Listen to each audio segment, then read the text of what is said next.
ಇತರೆ ಆಲ್ಟರ್ನೇಟಿವ್ ಥೆರಪಿಗಳ ಬಗ್ಗೆ ಸ್ವಲ್ಪ ಹೇಳಿ, ಅದನ್ನು ನಂಬಬೇಕಾ ಬೇಡವಾ ಅಂತ. ಅದನ್ನು ಕಲಿಯೋಕ್ಕೆ ಬರೋಡಕ್ಕೆ ಹೋಗಿದ್ದೆ 35 ವರ್ಷಗಳ ಹಿಂದೆ. ಕೆಲವು ಸರಿ ಮ್ಯಾಗ್ನೆಟ ದೇಹದ ಮೇಲೆ ಇಡ್ತಾರೆ.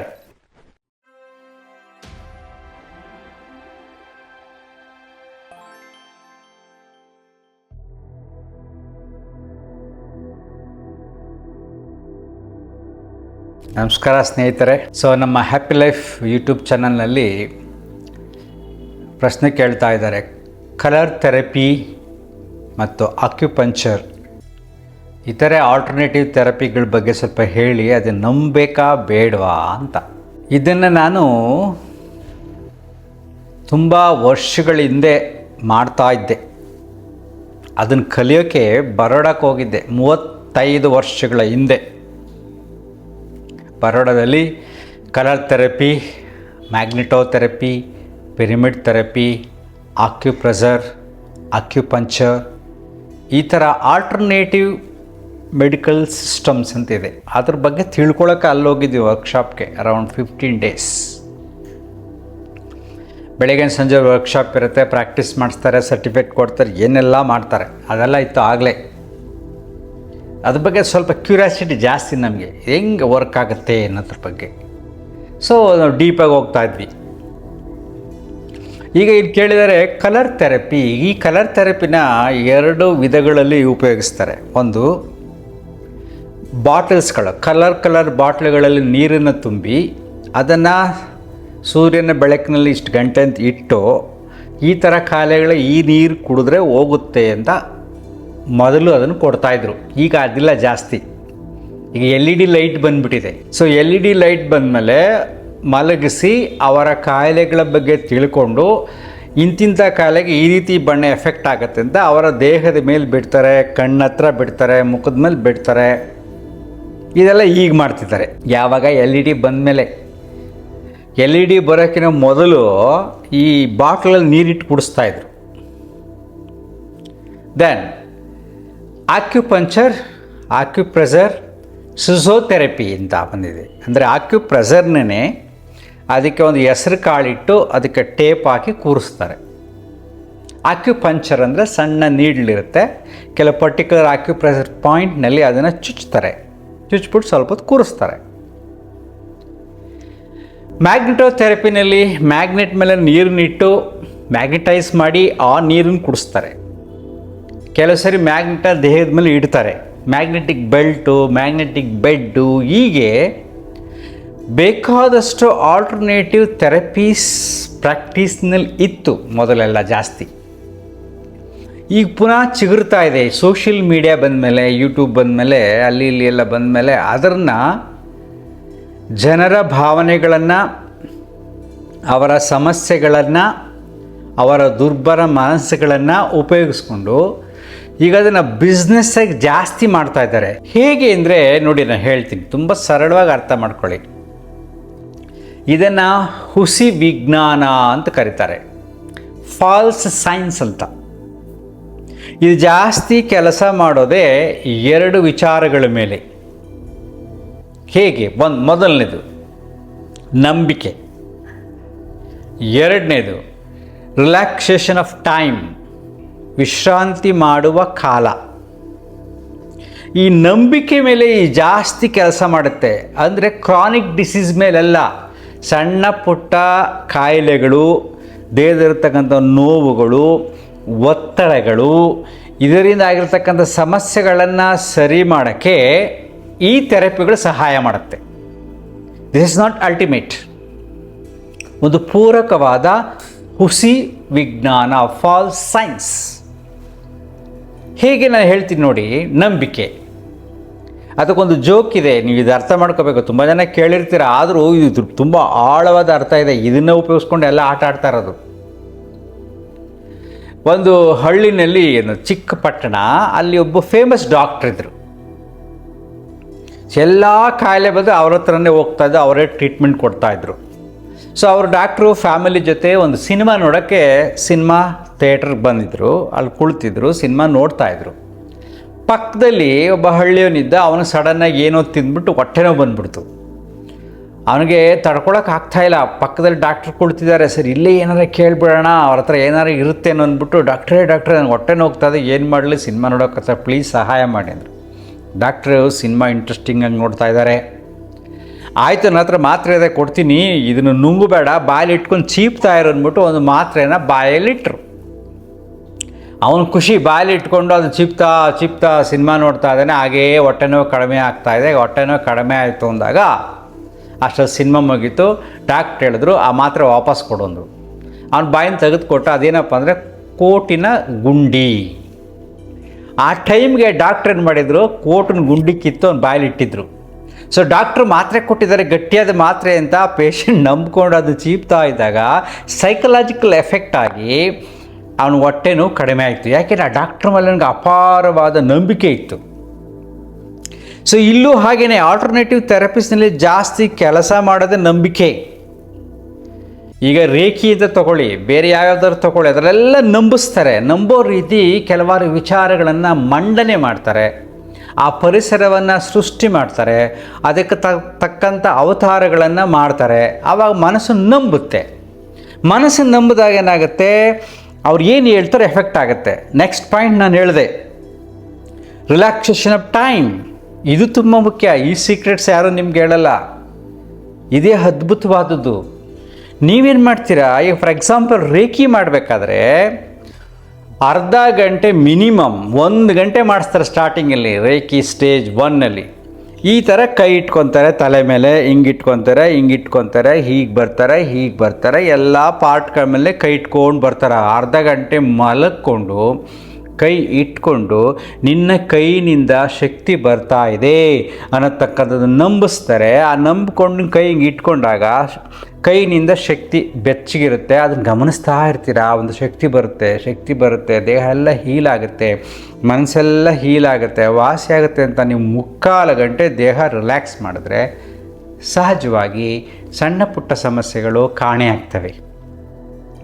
ಇದು ಸಹಜವಾದ ರಿಲ್ಯಾಕ್ಸೇಷನ್. ನಾವು ಒಂದು 10 ನಿಮಿಷ ಶವಾಸನ ಮಾಡಿ ಅಂದರೆ ನಮ್ಮ ಕಾನ್ಸಂಟ್ರೇಷನ್ ಇರೋದಿಲ್ಲ. ಶವಾಸನ ಮಾಡಬೇಕಾದ್ರೆ ದೇಹದ ಪ್ರತಿಯೊಂದು ಅಂಗಗಳ ಕಡೆ ಗಮನ ಹರಿಸಿ.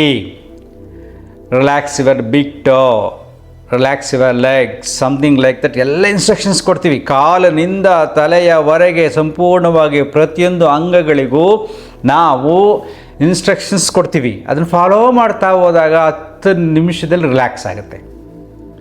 ಅದನ್ನೇ ಅರ್ಧ ಗಂಟೆ ಯೋಗ ನಿದ್ರೆ ಮಾಡಿದಾಗ 4 ಗಂಟೆ ನಿದ್ರೆ ಮಾಡಿದಷ್ಟು ದೇಹಕ್ಕೆ ವಿಶ್ರಾಂತಿ ಸಿಗುತ್ತೆ.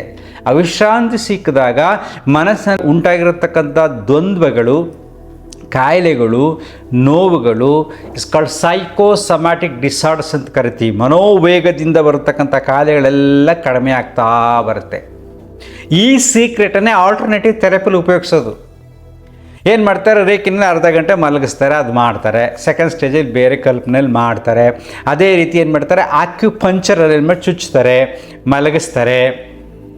ಹೀಗೆ ಮಾಡ್ತಾ ಹೋದಾಗ ಕಲರ್ ಥೆರಪಿಲೂ ಅದನ್ನೇ. ಕಲರ್ ಥೆರಪಿಲಿ ಏನು ಮಾಡ್ತಾರೆ, ಮಲಗಿಸ್ಬಿಟ್ಟು ಬಣ್ಣ ಬಿಟ್ಟಾಗ ಈ ಬಣ್ಣದಿಂದ ಈ ಕಾಯಿಲೆ ಹೋಗುತ್ತೆ ಅಂತ ನಿಮಗೆ ಆ ಪರಿಸರ ಸೃಷ್ಟಿ ಮಾಡಿ ಬಣ್ಣ ಬಿಟ್ಟಾಗ ಬಣ್ಣದ ಪ್ರಭಾವ ದೇಹದ ಮೇಲೆ ಸಣ್ಣದಾಗಿ ಎಫೆಕ್ಟ್ ಆಗುತ್ತೆ. ಯಾಕೆಂದರೆ ಸೂರ್ಯನಲ್ಲಿ 7 ಬಣ್ಣಗಳಿವೆ. ಅದನ್ನು ನೋಡ್ತೀವಲ್ವ, ಮಳೆ ಬಂದಾಗ ನಿಮ್ಗೆ ಗೊತ್ತಾಗುತ್ತೆ, ಕಾಮನಬಿಲ್ಲು. ಆ ಬಣ್ಣಗಳು ಸೂರ್ಯನ ಬೆಳಕಿನಲ್ಲಿದ್ದಾಗ ಸೂರ್ಯನ ಬೆಳಕು ನಮ್ಮ ದೇಹದಲ್ಲಿ ಬಿದ್ದಾಗ ಎಷ್ಟೊಂದು ಪ್ರಯೋಜನ ಆಗುತ್ತೆ ಅಲ್ವಾ. ಹಾಗೆ ಒಂದು ಥರದ ಬಣ್ಣವನ್ನು LED ಲೈಟ್ನಲ್ಲಿ ನಿಮ್ಮ ಮೇಲೆ ಬಿಡ್ತಾರೆ. ಅದು ಸ್ವಲ್ಪ ಸಣ್ಣದಾಗಿ ಪ್ರಭಾವ ಬೀರುತ್ತೆ. ಹೆಚ್ಚಿಗೆ ಪ್ರಭಾವ ಬೀರೋದು ಮಲಗಿರ್ತಾರಲ್ಲ ಅವರು, ಅರ್ಧ ಗಂಟೆ 15 ನಿಮಿಷ, ಅದು ಎಫೆಕ್ಟ್ ಆಗೋದು. There focusing on colour. ಆ ಬಣ್ಣದ ಮೇಲೆ ಗಮನ ಹರಿಸಿ ಅದನ್ನೇ ನಂಬಿ ವಿಶ್ರಾಂತಿ ಮಾಡ್ತಾರಲ್ಲ, ಅದು ಎಫೆಕ್ಟ್ ಆಗುತ್ತೆ. And it is not permanent. ನೀವು ಡೈಲಿ ಅದೇ ಥರ ಯೋಗ, ಪ್ರಾಣಾಯಾಮ, ಧ್ಯಾನ ಮಾಡಿ ವಿಶ್ರಾಂತಿ ಮಾಡ್ತಾ ಹೋದರೆ ಅದಕ್ಕಿಂತ ಜಾಸ್ತಿ ಪ್ರಯೋಜನ ಇದೆ. ನಮ್ಮ ಮನಸ್ಸಿನಲ್ಲಿ, ನಮ್ಮ ದೇಹದಲ್ಲಿ ಆಗತಕ್ಕಂಥ ಎಲ್ಲ ಸಮಸ್ಯೆಗಳೇ ಮೂಲ ಕಾರಣವೇ ಮನಸ್ಸು. ಇದನ್ನೇ ಯೋಗದಲ್ಲಿ ಹೇಳಿದ್ರು. ಚಿತ್ತ ವೃತ್ತಿ ನಿರೋಧ ಯೋಗ ಅಂತ ಕರೆದ್ರು. ಮನಸ್ಸಿನಲ್ಲಿ ಉಂಟಾಗತಕ್ಕಂಥ ವೃತ್ತಿಗಳನ್ನು ಕಂಟ್ರೋಲ್ ಮಾಡೋದು, ಹಿಡಿತದಲ್ಲಿ ಇಟ್ಟುಕೊಳ್ಳುವುದೇ ಯೋಗ ಅಂತ ಪತಂಜಲಿ ಮಹರ್ಷಿಗಳು ಹೇಳಿದ್ರು. ಶ್ಲೋಕ ಕೊಟ್ಟಿದ್ದಾರೆ ನೋಡಿ. ಎಷ್ಟು ಸೊಗಸಾಗಿದೆ. ಮನೋವೇಗದಿಂದ ಬರತಕ್ಕಂಥ ಕಾಯಿಲೆಗಳನ್ನು ಕಂಟ್ರೋಲ್ ಮಾಡೋಕ್ಕಿರೋದೇ ಯೋಗ. ಅದೇ ನಿಜವಾದದ್ದು. ಯಾಕೆಂದರೆ ಎವ್ರಿಡೇ ಮಾಡ್ತೀವಲ್ವಾ, ನೀವು ಎವ್ರಿಡೇ ಕಲರ್ ಥೆರಪಿ ತೊಗೊಳಕ್ಕಾಗತ್ತಾ? ಎವ್ರಿಡೇ ನೀವು ರೆಗ್ಯುಲರ್ ಪ್ರಾಕ್ಟೀಸ್, ಎವ್ರಿಡೇ ಬೇಕು ರೇಖಿ ಪ್ರಾಕ್ಟೀಸ್ ಮಾಡಿ ಅರ್ಧ ಗಂಟೆ ಮಲ್ಕೊಂಡು ಖಂಡಿತ ಎಫೆಕ್ಟ್ ಆಗುತ್ತೆ. ಯಾಕಂದರೆ ರಿಲ್ಯಾಕ್ಸ್ ಆಗುತ್ತೆ. ಈ ರಿಲ್ಯಾಕ್ಸೇಷನ್ ಟೆಕ್ನಿಕ್ನ ಉಪಯೋಗಿಸ್ಕೊಂಡು, ನಂಬಿಕೆಗೋಸ್ಕರ ಕೆಲವಾರು ವಿಧಾನಗಳನ್ನು ಉಪಯೋಗಿಸ್ಕೊಂಡು, ಕೆಲವರು ಸಣ್ಣ ಮನಸ್ಸಿನ ಚಿಂತನೆ ಇರುತ್ತೆ. ಈ ಸಣ್ಣ ಮನಸ್ಸು ಅಂತ ಯಾಕೆ ಉಪಯೋಗಿಸ್ತೀನಿ ಅಂದರೆ, ಅವರಿಗೆ ಪಾಪ ವಿಶಾಲವಾದ ಚಿಂತನೆ ಇರೋದಿಲ್ಲ, ಸಮಸ್ಯೆಗಳ ಅರಿವಿರೋದಿಲ್ಲ, ವೈಜ್ಞಾನಿಕ ಚಿಂತನೆ ಇರೋದಿಲ್ಲ. ಸೊ ಆ ಮನಸ್ಸನ್ನು ಉಪಯೋಗಿಸ್ಕೊಂಡು ಇವರೆಲ್ಲ ಆಟ ಆಡ್ಕೊಂಡು ಹಣ ಮಾಡತಕ್ಕಂಥ ದಂಧೆಗಳಾಗಿದೆ ಈಗಿನ ಕಾಲಘಟ್ಟದಲ್ಲಿ, ಬಿಕಾಸ್ ಆಫ್ ಸೋಷಿಯಲ್ ಮೀಡಿಯಾ. ಇಲ್ಲದ್ರೆ ಎಲ್ಲೋ ಮಾಡ್ಕೊಂಡು ಸ್ವಲ್ಪ ಹೇಳ್ಕೊಂಡು ಸುಮ್ಗೆ ಆಗಿರ್ತದೆ, ಹಂಗೆ ಹೋಗ್ಬಿಡ್ತಾಯಿತ್ತು. ಈಗ ಸ್ವಲ್ಪ ಎಲ್ಲವೂ ಮೇಲ್ಪಂಕ್ತಿಗೆ ಬರ್ತಾ ಇದೆ ಬಿಕಾಸ್ ಆಫ್ ಮೀಡಿಯಾ. ನಾವು ಆಕ್ಯುಪ್ರೆಷರ್, ಆಕ್ಯುಪಂಚರ್ ಅಂದರೆ ನಮ್ಮ ದೇಹದಲ್ಲಿ ಕೆಲವಾರು ನರ್ವ್ ಸಿಸ್ಟಮ್ಸ್ ಇದೆ. ಸಹಜ ಹಿಂಗಂದ ತಕ್ಷಣ ಗೊತ್ತಾಗಲ್ಲ, ಸಡನ್ನ ಪಿನ್ನಲ್ಲಿ ಚುಚ್ಚಿಬಿಡಿ ಮೈಯೆಲ್ಲ ಶಾಕ್ ಆಗುತ್ತೆ ಅಲ್ವಾ. ಸೊ ಹೋಲ್ ಬಾಡಿ ರಿಯಾಕ್ಟ್ ಮಾಡುತ್ತೆ. ನಮ್ಮ ಚರ್ಮದ ಮೇಲೆ ಯಾವುದೇ ಸಂವೇದನೆಗಳಾದ ತಕ್ಷಣ ಬ್ರೈನ್ಗೆ ಹೋಗುತ್ತೆ, ರಿಯಾಕ್ಟ್ ಆಗುತ್ತೆ, ಎಲ್ಲ ಗೊತ್ತಾಗುತ್ತೆ. ಇದೇ ರೀತಿ ಏನಾಗುತ್ತೆ, ದೇಹದಲ್ಲಿ ಕೆಲವಾರು ಅಂಗಗಳ ಮೇಲೆ ಮೇನ್ ಪಾರ್ಟ್ ಮೇಲೆ ನರ್ವ್ ಸಿಸ್ಟಮ್ ಕನೆಕ್ಟ್ ಇರುತ್ತೆ. ಈ ಕಿಡ್ನಿಗೆ ಒಂದು ನರಗಳು ಹೋಗಿರುತ್ತಪ್ಪ, ಕಣ್ಣಿನ ನರಗಳೇ ಬೇರೆ ಇರುತ್ತಪ್ಪ ಅಲ್ವಾ, ಹೃದಯಕ್ಕೆ ಸಂಬಂಧಪಟ್ಟ ನರಗಳೇ ಬೇರೆ ಇರುತ್ತೆ, ಎಲ್ಲ ಕನೆಕ್ಟ್ ಆಗೋದು ಬ್ರೈನ್ಗೆ. ಬಟ್ ನರಗಳು ಬೇರೆ ಇರುತ್ತೆ, ಇಲ್ಲಿಂದ ಬೇರೆ ಬೇರೆ ಬಂದಿರುತ್ತೆ, ಇಲ್ಲಿಂದ ಬೇರೆ ಬೇರೆ ನರಗಳು ಬಂದಿರುತ್ತೆ, ಕಾಲಿನಿಂದ ಬೇರೆ ಬೇರೆ ನರಗಳು ಬಂದಿರುತ್ತೆ.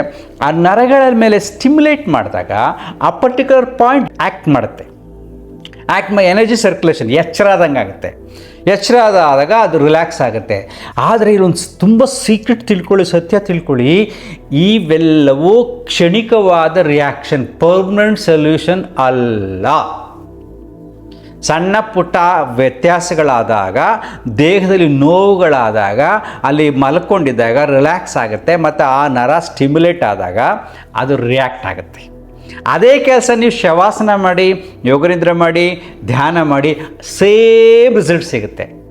ಬಟ್ ಇದೇನಾಗುತ್ತೆ, ಇದು ಪರ್ಮನೆಂಟ್ ಅಲ್ಲ. ನಿಮ್ಗೆ ಯಾವ್ದಾದ್ರು ಮೇಜರ್ ಕಾಯಿಲೆಗಳು ಬಂದಾಗ ಇದು ನಂಬಿ ನೀನು ಮಾಡ್ತಾ ಹೋದಾಗ ಡ್ಯಾಮೇಜ್ ಆಗುತ್ತೆ. ಸ್ವಲ್ಪ ರಿಲ್ಯಾಕ್ಸೇಷನ್ ಆಗ್ತಾ ಇರುತ್ತೆ ಹೊರತು ಸಮಸ್ಯೆಗಳು ಬರ್ತವೆ. ದೊಡ್ಡ ದೊಡ್ಡ ಕಾಯಿಲೆಗಳಿದ್ದಾಗ ಈ ಆಲ್ಟರ್ನೇಟಿವ್ ಥೆರಪಿ ಸಹಾಯ ಮಾಡಲ್ಲ.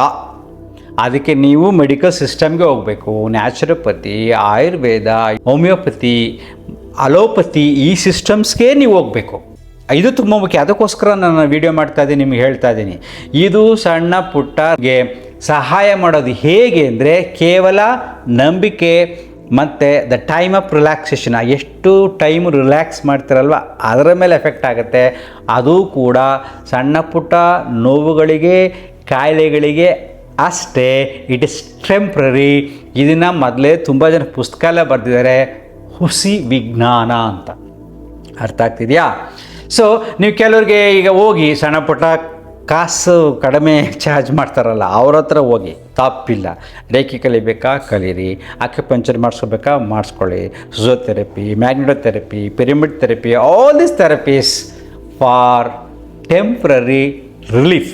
ಎಫೆಕ್ಟ್ ಇದೆ, ಇಟ್ ಈಸ್ ಟೆಂಪ್ರರಿ. ಪರ್ಮನೆಂಟ್ ಅಂದರೆ ಜಾಸ್ತಿ ಕಾಯಿಲೆ ಇದ್ದರೆ ರೆಗ್ಯುಲರ್ ಟ್ರೀಟ್ಮೆಂಟ್ ತೊಗೊಳ್ಳಿ. ವಿಜ್ಞಾನ ತುಂಬ ಡೆವಲಪ್ ಆಗಿದೆ ಅಲ್ವಾ. ನಾನು ಹೇಳ್ತಾ ಇರ್ತೀನಿ ನೋಡಿ, ಎಷ್ಟೊಂದು ಆಯುರ್ವೇದ, ಆಹಾರ ಪದ್ಧತಿ, ಎಲ್ಲ ಜ್ಞಾನವನ್ನು ತಿಳಿದಿರತಕ್ಕಂಥ ಸದ್ಗುರವರು ಕೊನೆಗೆ ಬ್ರೈನ್ಗೆ ಆಪ್ರೇಷನ್ ಮಾಡ್ಕೊಳ್ಳೋಕೆ ಹೋದದ್ದು ಎಲ್ಲಿ? ಅಲೋಪತಿ ಸಿಸ್ಟಮ್ಗೆ. ಸುಮ್ಮನೆ ಎಕ್ಸಾಂಪಲ್, ಅರ್ಥ ಆಗ್ತಿದೆಯಾ? ಈ ಥರ ಬೇರೆಯವರೆಲ್ಲ ಹಂಗನೇ ಎಮರ್ಜೆನ್ಸಿ ಆದಾಗ ಅಲೋಪತಿಗೇ ಬರಬೇಕು. ಈ ಸಣ್ಣ ಪುಟ್ಟ ಸಹಾಯ ಆಗ್ತಾ ಇರುತ್ತೆ. ಯೂಸ್ ಮಾಡ್ಕೊಳ್ಳೋರು ಯೂಸ್ ಮಾಡ್ಕೊಳ್ಳಿ, ಬಟ್ ಜಾಸ್ತಿ ದುಡ್ಡು ಚಾರ್ಜ್ ಮಾಡಿದ್ರೆ ಹೋಗೋಕ್ಕೆ ನೆಸೆಸಿಟಿ ಇಲ್ಲ. ರಿಲ್ಯಾಕ್ಸ್. ದೇಹಕ್ಕೆ ಒಳ್ಳೆ ವ್ಯಾಯಾಮ ಮಾಡಿ, ದೇಹಕ್ಕೆ ವಿಶ್ರಾಂತಿ ಕೊಡಿ, ಒಳ್ಳೆಯ ಆಹಾರ ಕೊಡಿ, ಚೆನ್ನಾಗಿ ನಿದ್ರೆ ಮಾಡಿ, ನೆಮ್ಮದಿಗೆ ಬದುಕೋದನ್ನು ಕಲ್ತ್ಕೊಳ್ಳಿ. ಎಲ್ಲ ಥೆರಪಿಗಳ ಅವಶ್ಯಕತೆ ಇಲ್ಲ. ಕೊನೆಗೆ ಬೇಗ ಸುಮ್ಮನೆ ಉಸಿರಾಟವನ್ನು ಗಮನಿಸ್ತಾ ದಿನಕ್ಕೊಂದು 20 ನಿಮಿಷ ಬರೀ ಉಸಿರಾಟ ಗಮನಿಸಿ. ಆನಾಪಾನ ಬರೀ ಹೋಗ್ತಾ ಇರುತ್ತೆ, ಬರ್ತಾ ಇರುತ್ತೆ. ಆರಾಮಾಗಿರಿ, ರಿಲ್ಯಾಕ್ಸ್ ಆಗಿರಿ. ನಾನು ನೆಮ್ಮದಿಯಾಗಿರಬೇಕು ಅಂತ ಚಿಂತನೆ ಮಾಡಿ ಖುಷಿಯಾಗಿ ನಗ್ನಗ್ತಾಯಿರಿ. ಅಷ್ಟೇ ಸಾಕು. ಕಾಯಿಲೆ ಜಾಸ್ತಿ ಆದರೆ ಬೇರೆ ಮೆಡಿಕಲ್ ಸಿಸ್ಟಮನ್ನು ತಗೊಳ್ಳಿ. Alternative is for simple living naturally for particular time, ಒಂದು ಸ್ವಲ್ಪ ಕಾಲಘಟ್ಟದವರೆಗೆ ಸಹಾಯ ಮಾಡುತ್ತೆ ಅಷ್ಟೇ. ಅಂತರ್ಮುಖಿ ಸದಾ ಸುಖಿ. Thank you.